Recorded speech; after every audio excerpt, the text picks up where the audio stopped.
Hi, I'm Kita from Chakra 4 Urban Tea House, and I want to talk to you a little bit about tea. There's a lot of people that don't really know about tea. The only association they have about tea is the tea that comes in little bags.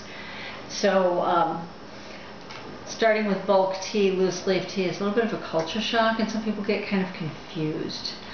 I will start by saying that the tea that comes loose leaf, I'm going to show you a little bit about what we have in this jar. This is an example of a loose leaf herbal tea.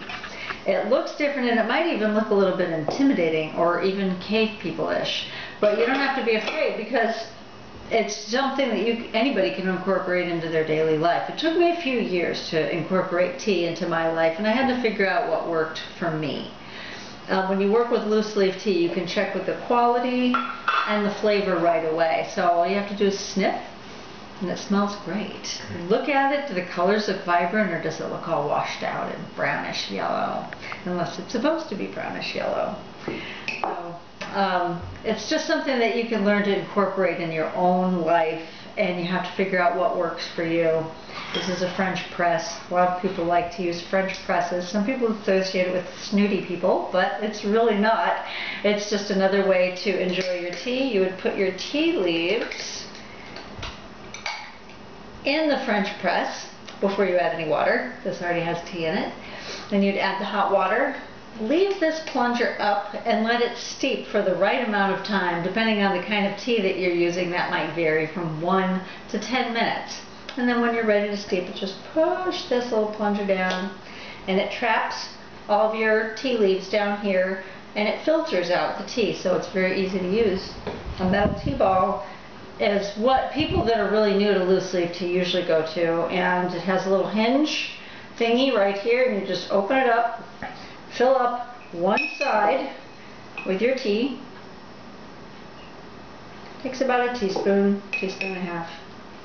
Don't fill up the other side, because when the tea leaves get wet with the hot water, then they swell up, and so you have to give them a little room to swell. So you put this in your cup as a hook to make sure that you don't lose your tea ball in there.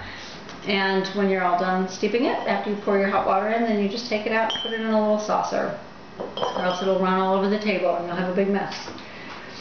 And then another way that I like to use, as you can see, these little unbleached paper filters, where they're very handy dandy, and they're good for people who don't like floaties. So you open it up, spoon your tea into here very easily. Try not to spill. Fill up as much as you want. I filled up enough for a really big cup with more than one steeping. It has a little stick, and you stick it through there, suspend it over your cup, pour the hot water in. And so it's a really easy way to incorporate it into your life. What if I'm too busy to make tea is the question that I hear a lot. And I say there's no need for excuses. You can preload one of these and put it in your purse, or in a little baggie, or in your briefcase or your lunchbox. A French press, this is more of an at-home thing. They're a little harder to cart around, but these little handy dandy bags, you can either take them in the package that it comes in, or load a few ready to go, bring a stick, and use a sandwich bag and throw it in your purse. Everybody thinks you're really weird when you go out, but it's part of the fun of enjoying tea and being a tea connoisseur. So no excuses, drink your tea. It's good for you.